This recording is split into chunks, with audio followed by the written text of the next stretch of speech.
Bonsoir à tous et merci de nous rejoindre sur Public Sénat. Ravi de vous retrouver pour un nouveau numéro d'Allons plus loin. Prenons le temps ensemble d'analyser et de questionner toute l'actualité politique et parlementaire. Faisons-le d'abord avec notre invitée du jour, Marie-Noëlle Lienemann. Bienvenue. Vous êtes sénatrice de Paris, rattachée au groupe communiste. Vous avez été secrétaire d'État au logement lorsque Lionel Jospin était Premier ministre. Vous le connaissez bien. Vous nous direz donc ce que vous avez pensé de ces récentes sorties médiatiques à l'occasion de la publication de son livre. On va en parler dans une de nos chroniques. Allons plus loin avec vous donc, Marie-Noëlle Lienemann. Quand on parle de fraude aux prestations sociales, certains parlent de fantasmes ou de sujets presque anecdotiques. C'est votre avis ?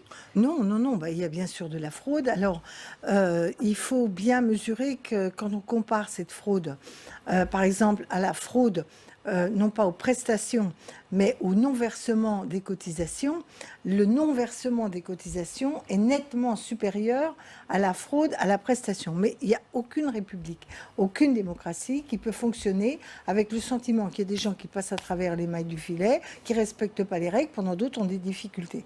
Donc ce sujet est un vrai sujet. Après, ça fait un moment que nous travaillons sur ces sujets-là, notamment au Sénat.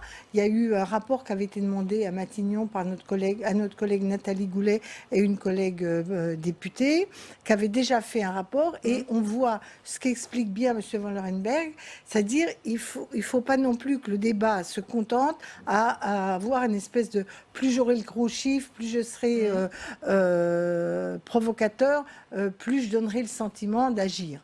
Je crois que là, nous sommes à une étape où déjà des choses ont été faites, mais où il faut être plus efficace encore.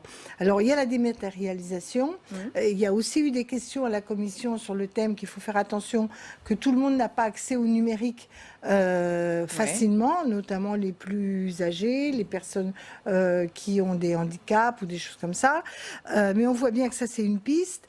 Je crois quand même que la demande qui est faite par M. Van Lerenbergh de dire travaillons un peu plus précisément sur les vrais créneaux où c'est vraiment très important, pour commencer à pouvoir bien cibler les actions et pas croire qu'il suffit d'un coup de baguette magique. Je prends un exemple.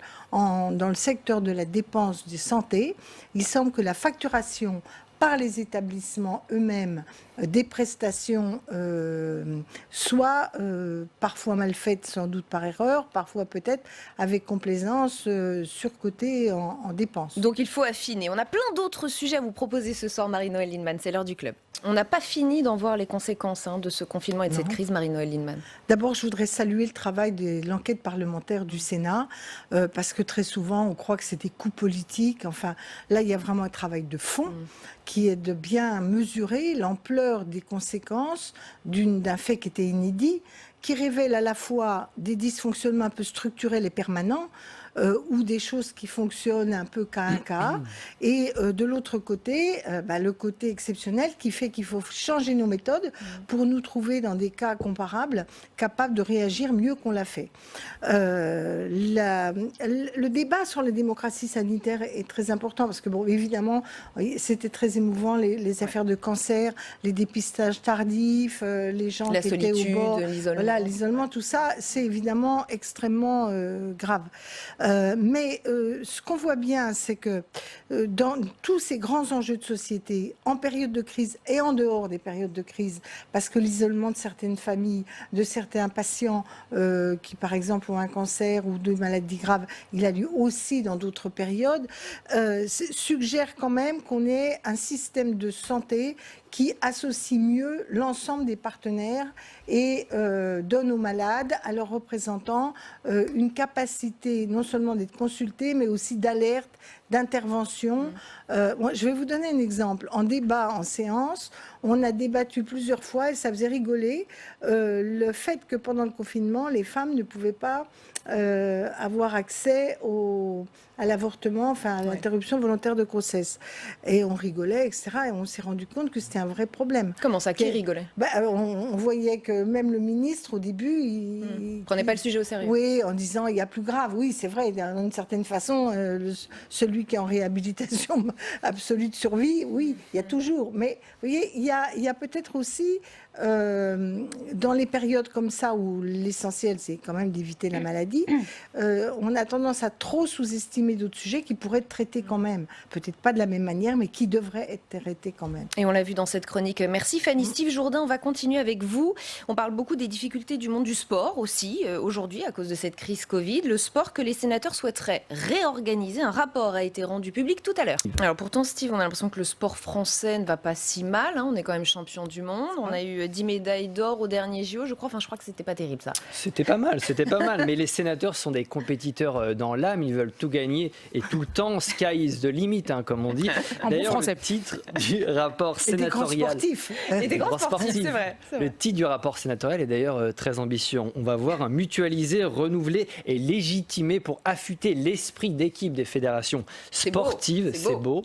C'est sérieux en tout cas. Il s'agissait pour Alain Fouché et Jean-Jacques Lozach de faire un audit complet du monde du sport en France, d'autant que plusieurs signaux d'alarme clignotent depuis déjà quelques années. En 2010, un rapport de l'Assemblée nationale pointait déjà les graves manques d'équipements sportifs d'envergure en France. En 2013, une fois n'est pas coutume, la Cour des comptes s'intéressait au sport. Elle dénonçait alors un incroyable gaspillage des fonds publics. Les sages recommandaient alors la refonte de l'organisation et du financement du sport en France. Bref, c'est tout le modèle du sport en France qui devait être repensé selon la Cour des comptes. C'est donc dans ce cadre, sur cette toile de fond, Rebecca, que la mission d'information du Sénat a travaillé ces derniers mois. Et du coup, qu'est-ce qu'ils proposent les sénateurs très concrètement ? Très concrètement, 22 propositions au total. Parmi elles, le maintien d'un ministère des Sports de plein exercice, une meilleure transparence financière des fédérations ou encore l'inscription dans la loi du principe. Le sport financé par le sport, c'est une belle formule qu'on pourrait résumer peut-être ainsi. Touche pas au grisby.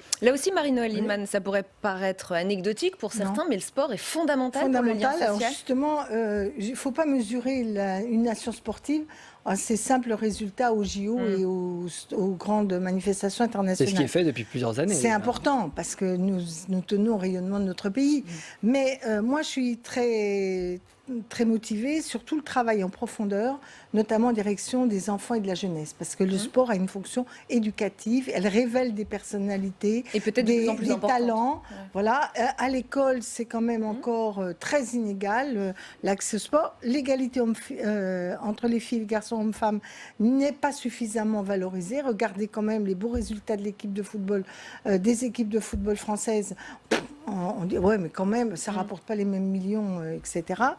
Donc moi, je crois que c'est un des piliers de l'éducation populaire, de la cohésion nationale. C'est aussi un lieu d'apprentissage du civisme parce qu'on travaille en groupe, en collectif. Il faut se respecter mutuellement, compter les uns sur les autres. Je crois que c'est vraiment... Puis il y a des évolutions sportives qui sont importantes pour les aînés. On a de plus en plus des préconisations de faire du sport avec l'âge. Et d'ailleurs, même la sécurité sociale rembourse. Et le réseau des structures, alors les mutuelles se motivent là-dessus, mais les réseaux des pratiques sportives douces pour les aînés, par exemple, méritent d'être notoirement augmentés. Et pour en revenir juste à la crise qu'on est en train de traverser, certains disent que le sport est le grand oublié du plan de relance, par exemple. C'est ce qu'a dit Michel Savin, sénateur LR de l'Isère, au micro de nos confrères de publicsénat.fr. Qu'en pensez-vous ? C'est un tort. C'est sûr. Oui, en même temps, l'ensemble des équipements publics ne sont pas tous listés. Il y a aussi, moi je trouve que par exemple les universités, franchement, il y a des clopinettes pour les universités, alors que c'est quand même un sujet très très important. Sur les équipements sportifs, je pense en effet qu'il y a en tout cas une chose sur laquelle on pourrait agir tout de suite, c'est que je suis frappée que dans les débats sur le changement climatique, on dit qu'il va falloir isoler les logements. Oui, très bien, mais on sait aussi que les logements, c'est compliqué, les gens qui habitent dedans, qui est propriétaire. En revanche, tous les bâtiments publics. Alors là, on a ciblé un peu, semble-t-il, les collèges, les lycées. Mais franchement, tous les équipements publics type sport, gymnase, terrain sont des fantastiques opportunités, d'économie d'énergie, d'énergie renouvelable. Donc, il y a aussi une façon de traiter ces questions d'équipements sportifs en lien avec d'autres objectifs qui d'ailleurs permet de financer. Vous savez que par exemple, nos amis allemands financent une partie de leur agriculture avec des toits solaires, de la méthanisation. On pourrait peut-être aider à l'amélioration de nos équipements sportifs en valorisant ces énergies renouvelables. On enchaîne avec Marie-Pierre, ça va vous intéresser aussi, Marie-Noëlle Lienemann. Marie-Pierre Bourgeois, notre chroniqueuse culture et politique. Vous revenez avec nous, c'est un grand plaisir. Vous avez lu le livre de Lionel Jospin, donc, l'ancien Premier ministre, qui a une vision précise et je dirais tranchée peut-être des responsabilités des fractures de la gauche. Et oui, c'est le grand retour de Lionel Jospin avec un titre intitulé « Un temps troublé ». Alors c'est un vrai pavé dans la mare, ça fait des années qu'on ne l'avait pas entendu. D'abord à cause de la fameuse claque du 21 avril 2002 et puis un petit peu après parce qu'il était membre du Conseil constitutionnel et qu'il devait s'astreindre à un devoir de réserve. Alors rassurez-vous, Lionel Jospin, il n'a pas beaucoup changé. Il a gardé ce ton professoral qu'on lui connaît bien, qui peut d'ailleurs parfois être un petit peu énervant. Et il commence d'abord dans Un temps troublé par nous parler d'Emmanuel Macron. Écoutez ce qu'il nous dit du président de la République. Vous allez voir, les mots sont choisis, mais ils font un petit peu mal malgré tout. Son succès a entraîné sa griserie et celle que procure la croyance d'avoir gagné seule est trompeuse. Je n'ai jamais connu une telle façon de faire de la part des présidents. Voilà, ça c'est dit. Il y a Emmanuel Macron, mais le cœur du livre, Marie-Pierre, c'est surtout son rapport à François Hollande. Oui, alors on aurait pu se dire naïvement, Madame Lienemann, que François Hollande était un peu une sorte de bébé Jospin, après tout qu'il avait lavé l'honneur du Parti socialiste en devenant président en 2012. Alors c'est pas du tout ça dans la tête de Lionel Jospin. Écoutez ce qu'il en dit. Les Français ont été désorientés par son défaut d'autorité, l'absence de solidarité au sein de la majorité et la désagrégation d'une identité politique. Aïe, aïe, aïe, ça chauffe. Avant d'ajouter encore plus sévère avec François Hollande, sur le terrain économique, céder au tropisme libéral, c'est peut-être recevoir l'approbation du patronat, mais c'est compromettre le succès d'une politique de gauche. Alors vous le savez bien. Ça, j'aurais pu le dire. Très bien, vous allez pouvoir nous le dire alors. Alors on le sait bien, la critique, elle est aisée. La politique, elle est un peu plus difficile, parce que Lionel Jospin, il oublie quelques petites choses quand même. Il oublie par exemple que c'est lui qui avait ouvert le capital de France Télécom. Et il oublie aussi cette citation très controversée en 1999 quand il dit que les Français ne doivent pas tout attendre de l'État et du gouvernement. Alors, il y a aussi des passages étonnants sur Jean-Luc Mélenchon. Oui, alors moi, ça m'a beaucoup surprise. Vous allez me dire ce que vous en pensez, Mme Lienemann. On l'oublie parfois un peu, mais Jean-Luc Mélenchon, il a passé plusieurs décennies sur les bancs du PS. Il a même été le ministre de Lionel Jospin, à peu près en même temps que vous. Absolument. Et l'ancien chef du gouvernement ne tarit pas d'éloges sur son ancien camarade. On l'écoute sur France Inter, c'était jeudi dernier. Il y a chez lui, écrivez-vous, conflit entre son intelligence et son tempérament. Expliquez-nous. Je pensais que c'était clair, moi, des insoumis, que par ailleurs je regarde avec sympathie et en tout cas sans effroi. À vous, Madame Lienemann, est-ce que vous êtes d'accord avec Lionel Jospin quand il dit qu'il y a peut-être un conflit entre l'intelligence et le tempérament de Monsieur Mélenchon? C'est-à-dire qu'il y a un tempérament de Jean-Luc Mélenchon qui n'est pas comparable au tempérament de Lionel Jospin. Ça, c'est sûr. Et, donc, ce qu'on voit dans le texte, j'ai été très critique, moi, sur les années du gouvernement Jospin, comme vous, sur ce que vous avez cité. On a quand même beaucoup privatisé, etc. Et je trouvais dommage qu'à cette période-là, mais bon, en même temps, il y avait la contrainte de la cohabitation. Et on peut comprendre que son regard sur François Hollande soit plus dur. Parce qu'il avait les mains libres. Voilà, parce que même si on peut penser qu'il aurait pu être un peu plus autocritique, néanmoins, là, on a une gauche qui est majoritaire, un président, on avait tout, les positions institutionnelles, et là, qu'il soit critique paraît quand même assez normal. Alors, s'agissant de Jean-Luc Mélenchon, il y a toujours eu un grand respect entre Lionel Jospin et Jean-Luc Mélenchon. D'abord, comme le dit Jean-Luc Mélenchon dans l'article de l'Obs d'aujourd'hui, chez Lionel Jospin, il y a le goût du débat. Le goût de l'intelligence de l'analyse. On prend une position au regard d'une analyse. Même quand on n'est pas d'accord, il y a des raisons pour qu'on s'exprime. Et c'est pas vous êtes des vieux archaïques, vous n'avez rien compris à la mondialisation. La mondialisation, c'est comme l'eau comme la pluie qui tombe, on n'y peut rien faire, etc. Même si, comme vous l'avez dit, sur le rôle de l'État. Bon. Donc, il a toujours eu ce respect pour Jean-Luc Mélenchon, qui a été d'une certaine façon un respect réciproque. Deuxièmement, je crois qu'il pense que Jean-Luc Mélenchon a une dimension d'homme d'État. Mais évidemment, le côté impulsif, qui peut paraître impulsif chez Jean-Luc Mélenchon... Mais qui peut paraître, qu'il l'est. Oui, qu'il est relativement haut. Oui. Il y a des fois, je me dis que son impulsion est un peu calculée. Parfois, elle ne l'est pas. Parfois, elle ne l'est pas. Mais en tout cas, je crois qu'il reconnaît chez... évidemment, il ne lui ressemble pas. Alors après, il y a des désaccords plus structurels dans ce qu'il dit sur Jean-Luc, qui est la question du rôle des partis. Tout à fait. Bon. Mais là, je trouve que, d'une certaine façon, chacun a un petit peu raison. C'est-à-dire, je pense qu'on ne peut pas enterrer les partis parce que c'est des intellectuels collectifs, des militants qui se mettent en mouvement, des gens qui, partout sur le territoire, convergent autour et de débats et d'actions. Et de l'autre côté, la crise actuelle des partis politiques est telle qu'on ne peut pas continuer à dire qu'on va faire des partis comme avant. Bon. Et les tentatives qui ont été faites, d'une certaine façon, La République en marche. Mais enfin là, c'est clair, il y a un chef, un homme, il n'y a qu'à le suivre. Mais de l'autre côté, la France insoumise qui a essayé d'être en lien avec des mouvements sociaux plus diversifiés, moins homogènes, moins idéologiquement tous convergents. Une sorte de mouvement un peu gazeux. Un mouvement gazeux, comme on dit. Eh bien, c'est vrai que c'est peut-être l'étape qui était, ou peut-être pour une part demeure en partie nécessaire. Moi, je trouve que ce papier de Lionel Jospin, d'abord, il est quand même utile. Bon, il est bien un peu lourd. Enfin, lourd. Comment ça, lourd? Pourquoi? Non, l'écriture est fluide, fantastique. Il écrit très bien. Attention, hein. Mais ce que je veux dire par là, c'est un peu austère. C'est même très austère. Voilà. Mais on a besoin aussi d'arrêter de faire que dans la com. On a besoin de gens qui vous disent, ben voilà, moi j'analyse les choses comme ça. Qui analysent les choses etc. tranquillement, Alors, de manière posée. La seule chose sur laquelle je trouve que là, il a tort dans la critique de Jean-Luc Mélenchon, c'est la question institutionnelle. Parce qu'on voit qu'il se dérobe sur la question du changement de la version du calendrier, dont on sait qu'elle a eu de fait un impact non seulement électoral, mais surtout institutionnel, renforçant encore le président de la République, liant encore plus le Parlement au président de la République avec un Parlement godillot, et dire, ben, moi je ne crois pas à la... Oui, mais comment on va changer de constitution?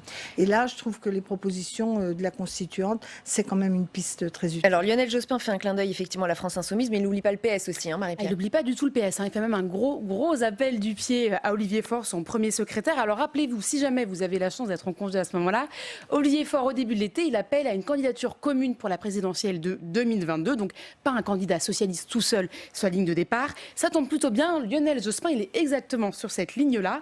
Écoutez ce qu'il écrit. Le PS devra peut-être admettre que ce rassemblement se fasse non pas forcément autour de lui, mais avec lui. Et moi, c'est un petit peu ça qui m'a embêté dans un temps troublé, c'est que Lionel Jospin finalement donne beaucoup de conseils à la gauche sans avancer une seule nouvelle idée. D'ailleurs, il finit son livre en nous disant que l'histoire de l'avenir de la gauche reste à écrire. Et il n'adoube personne, Marie-Noëlle Lienemann. Vous voyez qui pour incarner la gauche en 2022? Vous voyez déjà? Je vois plusieurs personnalités qui pourraient, en tout cas, jouer un rôle important. Moi, je me situe dans la personnalité où je trouve que Jean-Luc Mélenchon, quoi qu'on en dise, avec des critiques et des affaiblissements qu'on a pu observer, reste quand même une personnalité capable d'être un homme d'État, capable de rassembler, notamment à travers une campagne électorale, de prendre plus de force pour rassembler. Et moi, je pense que quelqu'un comme Arnaud Montebourg est quelqu'un qui pourrait apporter. Alors, est-ce que le candidat, pas le candidat? Pourquoi je parle de cela? Parce que, comme le dit Lionel Jospin, on change de cycle. Moi, je pense que ça fait un moment qu'on aurait pu changer de cycle, mais le temps est venu de changer de cycle. Et quand tout ce qui est dit sur le Made in France, la réindustrialisation du pays, me paraît coller avec une partie des aspirations et l'intérêt général de notre pays.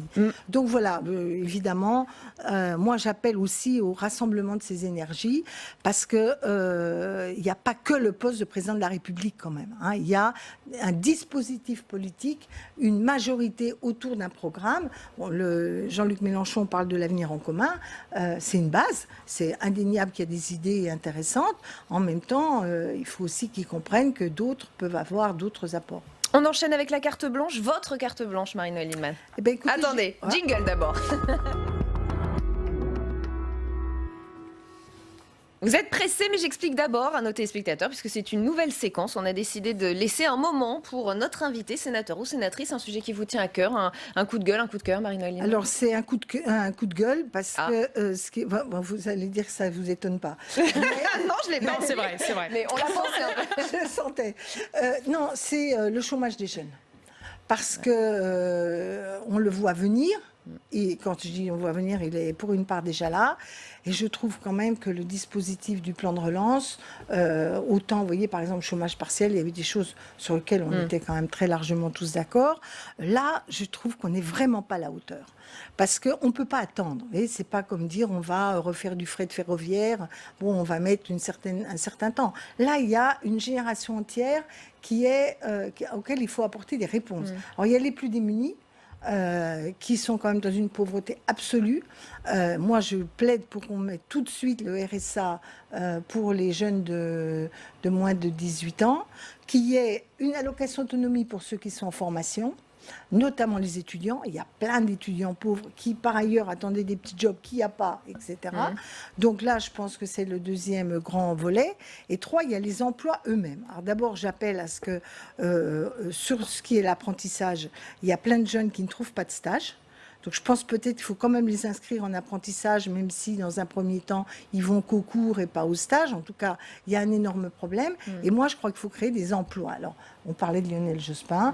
Et ben moi, je pense qu'on peut créer des emplois jeunes, nouvelle génération. Plusieurs exemples. Rapidement, Marie-Noëlle Lienemann, dans les hôpitaux, on a besoin de gens. On a besoin de gens dans l'écologie. On sait qu'il y a des tas de besoins sur lesquels...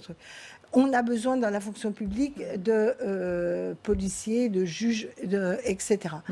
Pourquoi pas faire du pré-recrutement ? C'est-à-dire on crée des emplois jeunes en vue de préparer ces jeunes, soit à des postes dans la fonction publique, soit à se préparer avec des qualifications à terme dans le privé ou dans le monde associatif et l'économie sociale et solidaire.